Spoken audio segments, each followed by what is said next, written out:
My name is Fred Couse Jr., or known as Chip Couse. I moved to Stanfordville when I was 4 years old and lived in Bangor until I was 10 years old, and then moved out on Bull's Head Road, all in Stanfordville. I don't know, some of the cool things. My grandparents had a large house up on Huns Lake, and I spent most of my summers up on Huns Lake, running with this character up there. But some fond memories, actually, all joking aside, of Churton's when they had the dance hall. It was a cool place to hang out.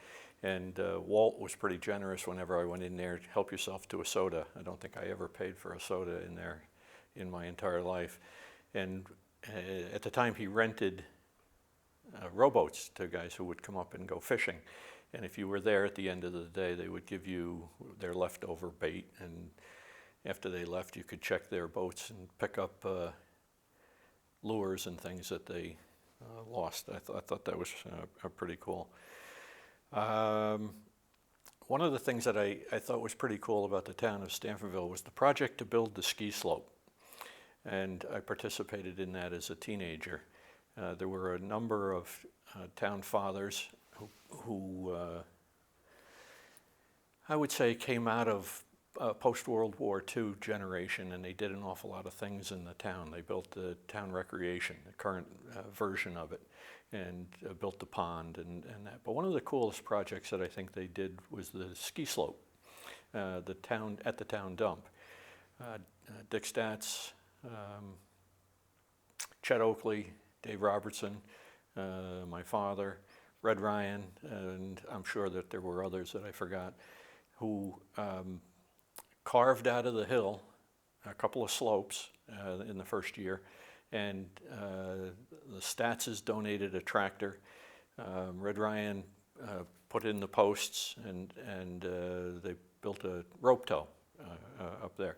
And many a kid in Stanfordville learned how to ski at the ski dump. In subsequent years, they cut in a couple of other slopes and put in a warming shack and all that stuff. And it was a great place to be when you were a kid and learning to ski. I ended up helping clear brush to make the slopes. And then during the winter, they didn't have snowmaking machines, so if some spot got particularly bare, somebody had to take their skis off and shovel snow into those areas. Pretty good operation. Unfortunately, issues of insurance and warmer winters with no snowmaking machine and regulations around dumps put an end to that. But that's too bad, because that was a pretty good project. I just want to check what else I wanted to talk about. When we moved out to Ridge Road, again, I was probably 9 or 10 years old when we did that. Daily we would ride our bikes in to the Stanford Rec Park and hang out there all day. And it was an era where you could do that. It was about 5 miles, country roads all the way. The only rule was be home for dinner. And mothers never worried about where their kids were and whether they were safe and that sort of thing. You could do that in those days. I remember also when the Lions Club built the Christmas tree at the bottom of the town hall hill here. Again, same group of guys who put the ski slope in, who put the recreation park in, came up with the idea of having a central Christmas tree in town that was lit and have a ceremony every year around that. And as a small boy, accompanied my father when they did that. Many of the stones that became the backdrop came off the Statz property up the back roads. They were old field farm things. And that first tree put in, God, I couldn't tell you the year, but it was in the 60s at some point in time. And that was the beginning of the Christmas tree lighting ceremony that went on in Stanfordville. I think it still does. Is that the tree that, did Mary Arnold Henry? Yes. She donated the tree. I believe so. It was for her husband, he had passed away, I believe, like a memorial to him.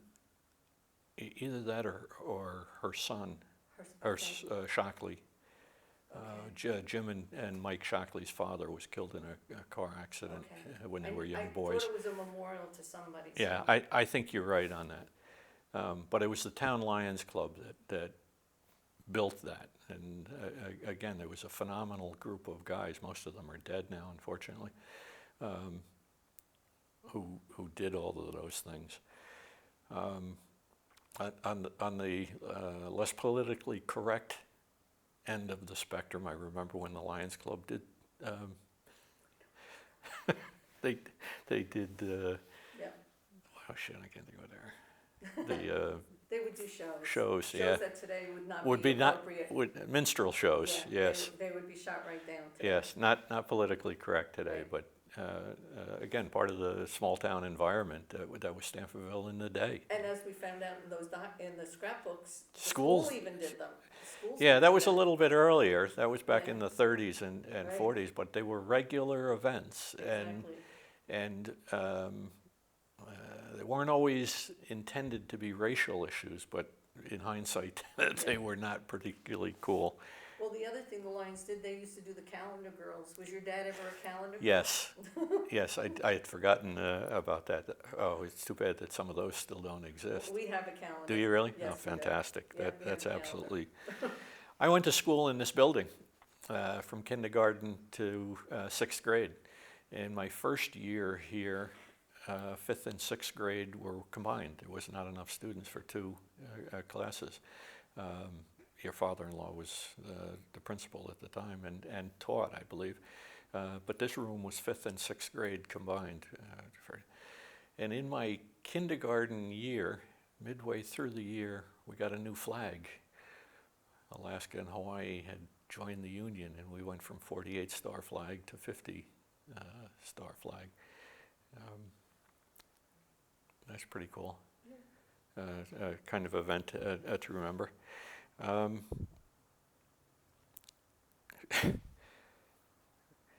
Remember doing stupid duck and cover drills in school in preparation for nuclear attack or fallout.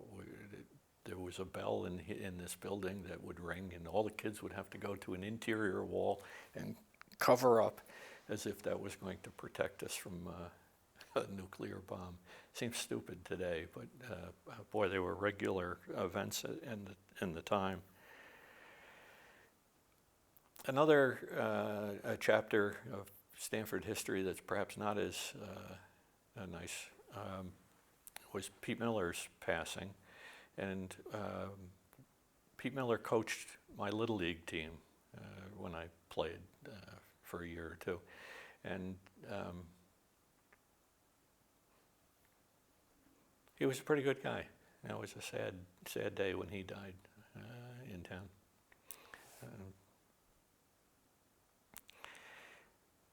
Other than that, I don't know. That's when I was living in Bangor.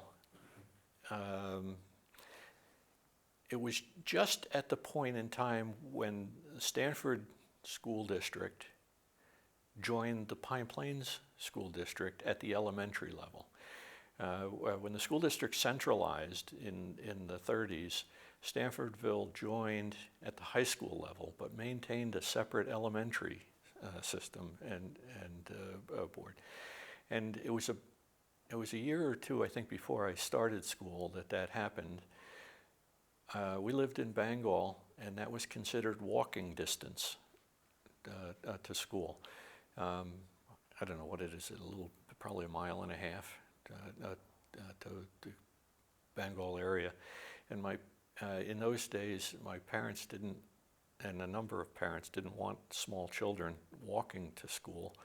And so Kathleen Battistoni ran she had a station wagon, and she would charge my parents 50 cents a week to transport my sister Patty and I back and forth to school each day during the school year. and there was probably 4 or 5 other kids up in the Bengal area that she did that for. That was pretty cool. I don't know. That's about it. Well, what about your memories, like, what was Little League like? There was only one team in town at the time, and I was not a particularly good baseball player. And so I was always looking up to some of the other kids that played. Mike Churton, Ray Enright, these guys could throw the ball through a wall, and they were pretty good. The Eckhart boys played a lot at the time. The Gerhardt boys, and although the oldest Gerhardt boy was quite a bit older than I am, so he didn't play with us. And I don't think that Babe Ruth baseball existed in those days, the next level above Little League. That came in much later, and I did play that for a couple of years. Elliot Golden was the coach of that, and Dick Reeve was the assistant coach for that, and for a couple of years. That was pretty fun. I remember the recreation being built. Again, same group of guys, and it's unfortunate that this project didn't have an opportunity to speak to those guys, because you look around the town and the things that they did. They built the recreation park. They built the doctor's office down off of Bull's Head Road. The light, the ski slope, all of these things. Acres of Antiques. Acres of Antiques. Jack Egan, all of that stuff. And as those guys started to exit the stage, a lot of changes were coming anyway. VCRs, and people didn't have to gather to go to the movies. The Grange was a central place for gathering for any number of community events, Boy Scouts, Girl Scouts, all of that stuff. And that era started to break away when VCRs, and you didn't have to go out to go to a movie, you didn't have to go out to be entertained. And that's unfortunate, because in my life, Stanfordville in the 50s and 60s was a pretty cool place to grow up. Did, in St. Mary's Hall, I know that's where they used to have the shows in there, but was there basketball? Was that like a youth place? No, it was always good to know someone who was either an altar boy or a Catholic in some version, so that the priest would let us play basketball in there. And I played a lot of basketball in there over the years. Kenny Dykeman played with us, Dick Decker. There was a group of guys who played, and it didn't matter what the temperature. There was no heat in the place, and we played all winter. There was a number of those old church places. There was one down in Bengal, and I don't know what the church was, down Bengal, down Millis Lane, where we played basketball also inside of an old church. Freezing cold, but it didn't matter. We would play in there, and then in summers down when they put a basketball court in down at Recreation, that was pretty hopping place too to play ball. Okay, well, what about the lake? What was it like on the lake when you were there? When you would come up? There were a number of summer people. A number of the houses were summer cottages and stuff like that. So there was kids that would come up that you would only see in the summer and play with them and swim with them. Again, I had a tremendous amount of freedom as a child up there. At some early point, my grandfather bought a rowboat, and God, we were off all day long on the lake, catching turtles and fishing and wishing that we were chasing girls and the like, but not so much. Margarita Hawks was always the center of swimming fun up there off of her raft and the like. And again, today a lot of those houses are vacant and being torn down and replaced by nicer, bigger homes and the like.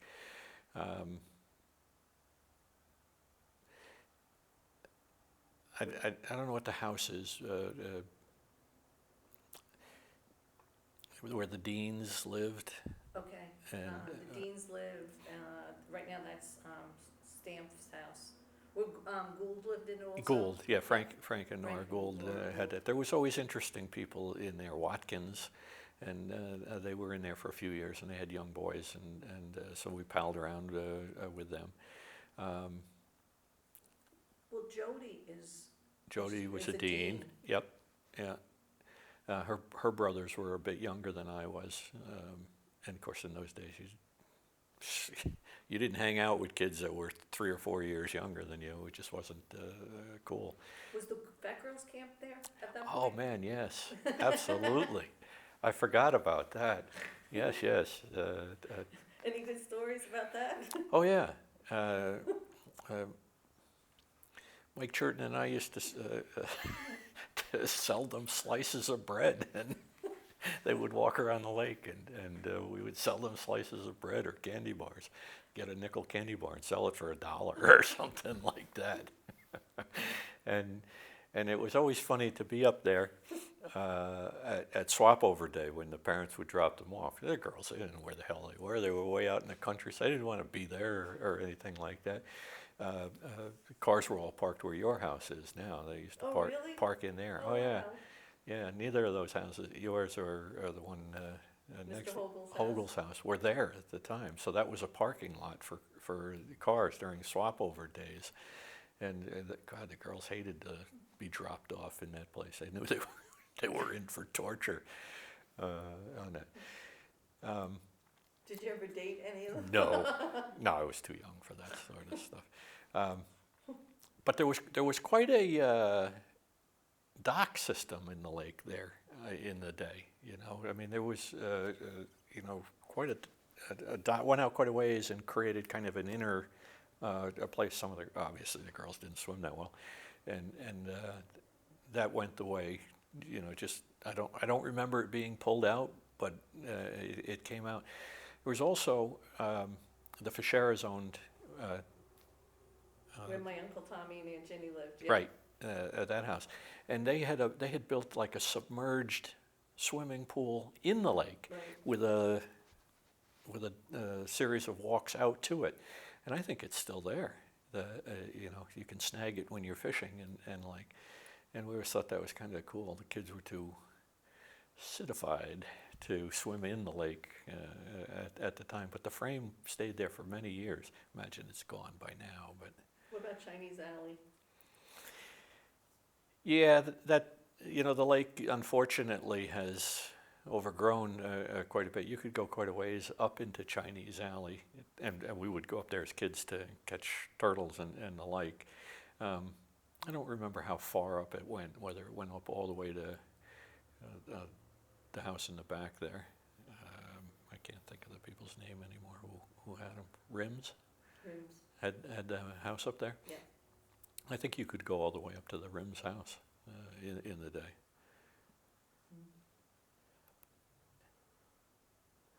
Any more Churton stories? No. This is time Put to. it on the record. Let them know it wasn't you. No, there came a point where, again, Mike's a couple of years older than I am, and where that became meaningful, and so we stopped hanging out together and all that stuff. But those were good times, Mike's mother and I were very close, and for many years, and I would be down there harassing her all the time and grabbing cookies and the like. I don't, as I said, Walt was very generous in the bar with free sodas and the like. All those skinny little bottled sodas, birch beer and stuff of that nature. But Marie was a good soul, and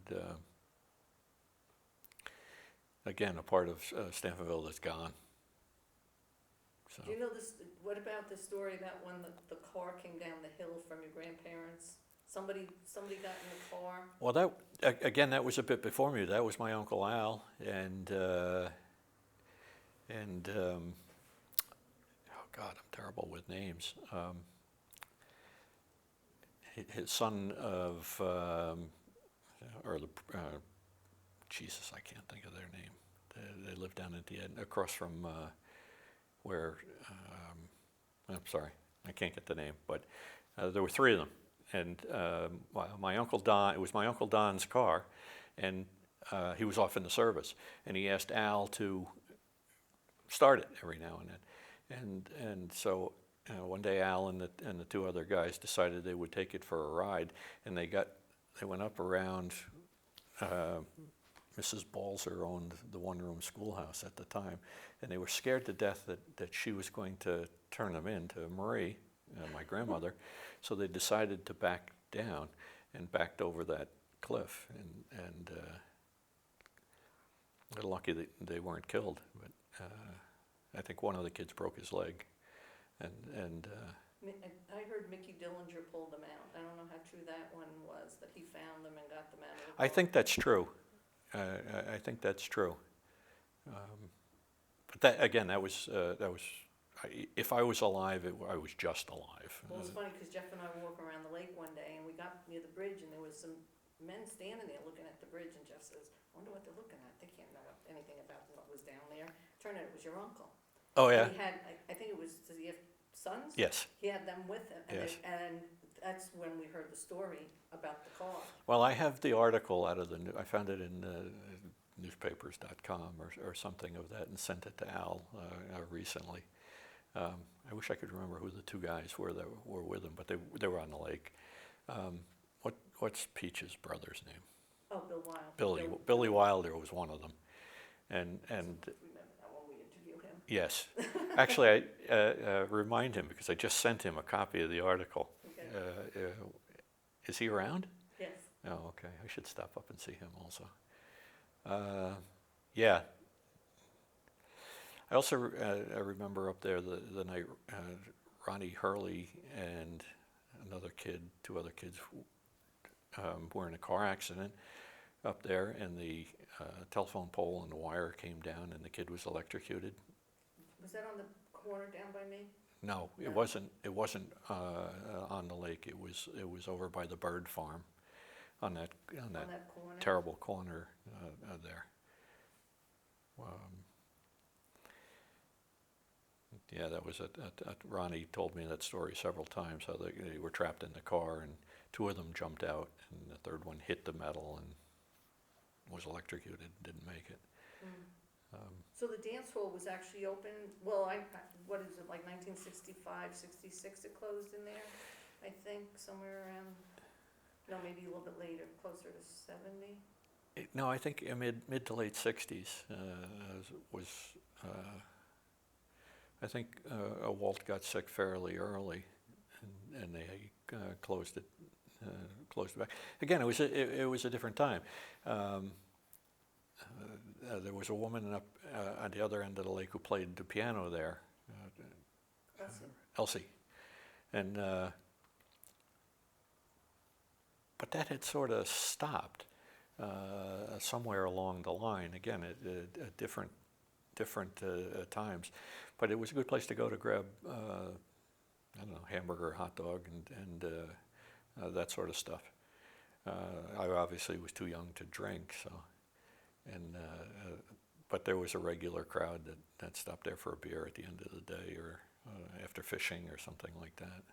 Mm. Do you remember any cars going in the lake? Yes, only one other, but I don't remember the details of it. More horrific memories is some of the patients going in and drowning, and those having to be pulled out from the myriad of homes that were on the lake at the time. I remember them pulling one out on Margarita's lawn and at her place, and her having a fit about about that, but Yeah, there were a lot of homes around the lake at one point. It's funny because it went like from these vacation homes and these boarding houses, and then all of a sudden it transitioned to these, outpatient homes, and there were so many of them around the lake. it was a different era, and it reminds me of my grandmother's place, the Huns Lake House at the end of the lake.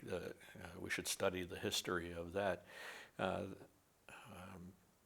In my lifetime, of course, she always had the outpatients there, but when my mother moved up from the city in there, they had it as a boarding house and ran it that way until that became not cool or certainly not a style anymore. But one of the stories is that, and I saw this, she was digging in her garden, which was in the front, one spring, and as they were turning the soil, they found a strong box in the ground, and it was all moldy and stuff, and they opened it up, and there was $1,500 worth of Confederate currency in the box. And they were speculating that back in the time of the Civil War, and it was a boarding house or a hotel back in those days, that some courier was carrying this to Canada, or they were sympathizers on it, and they thought they would be caught, and they buried the money and either got caught or abandoned it for some reason, and there it sat for 100 years. And there was. What happened to the money? You're going to have to ask Dave Robertson that story. When Dave and Marie moved out and eventually moved to Florida, that disappeared. I think Dave has it, young Dave, my Uncle Dave has it, but I don't know. Never saw it again. I have to play the tapes for you because I went up and recorded Mrs. Lyle, who was Mary Freer, who grew up in that house. And Really? She left that house when your grandparents bought it. She left like in 1942, 43 when they bought the house somewhere in the 40s. And she talks about the house and the borders and her family growing up in that house. Well, pretty cool that there's that link to the house. And there was a fire in that house. Yes. At one point in the time. Top. Yeah, and the southern end of it is an addition that was put on by Alice's father, Dave Robertson's wife, Alice, when she was alive. George Harvey was his name. He put that addition on. I remember when he did that. But, yeah. And when I was a kid in that house, there was 1 million bedrooms in that place. It was a cool place to grow up in a kid, because you could have your different bedroom every night. But where we often stayed was all of the rooms had numbers on them from the days of boarding house days. Okay, here's your room, you're up in room number 9. Well, as kids, we always mostly stayed in room number 9. And I have that number 9. Somehow I'm not going to say how, somehow it made its way to me, and we've put it on our guest room in our house as a remembrance of the days in the Huns Lake House. I think that's kind of cool. It is. Yeah. That's all I know. Well, what you have to do is you have to write down things as you think of them, just like you did. Okay. And the next round, when we do more interviews, then we can get you back and talk some more about things that you remember. All right. But that's great. And it's really great too, I think, because I have like 6 tapes from Mrs. Lyle up there. So now we have like a story about the house that you remember, so it's so cool to have that link. You grew up there too. Unfortunately, it's now destroyed, but there was a game room at the end of the house, a separate building up in back, a ping pong room, and it had probably 5 or 6 ping pong tables and some other things in there. That was a great place to hang out too, but that's gone.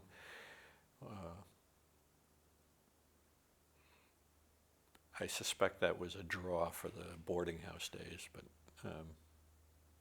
not so much anymore. Well, what was interesting too is I always wondered how I knew my parents got up here because of McCarthy's. But Okay. I never knew what the link was with McCarthy and Weber, how they ended up here. And when I talked to Mrs. or Mrs. Lyle, she started to rattle off the names of the people that used to board there. And she said McCarthy. And I said, is that McCarthy that bought the property? You know, and she was, oh yes, that's them. So they used to come up from the Bronx to that house. And then when George Dillinger, broke off the property and did that subdivision along the west side of the lake, they ended up buying the lot. And they built that house? And they built that. I always thought that was cool with the rounded front Right. on it. Right, You know, it's gone to seed now, it's Yeah. too bad, but I remember them coming up. My parents were friendly with the people who lived next door, the Heffernans, Mhm. and Which house did they live in, Schultz's or the other one? other side, Other side, on the right, it'd be like this, I guess we'll say the south side. south side, South side. yes. Yeah, Jiminy Lane Heffernan owned it. I think her mother was a Kirshner and might have. Well, that would make sense, because Kirshner was Lily McCarthy. Okay, well, there was a tiny little house. Jim Heffernan was a lawyer who he actually went on to become the head of the New York State Racing Association, and was a pretty smart guy. And again, these were the summer people that I was talking about. They had 3 kids, and we hung around with them. Somehow my mother was friendly with them, must have met them during summers also. And well, that's where we swam all the time, down at Heffernan's. And Charlie Schultz, Charlie and May, now they were characters. Did you know them? Yes, Charlie was good he people. played the guitar. Did he? Yes, he played the guitar, yeah, I remember,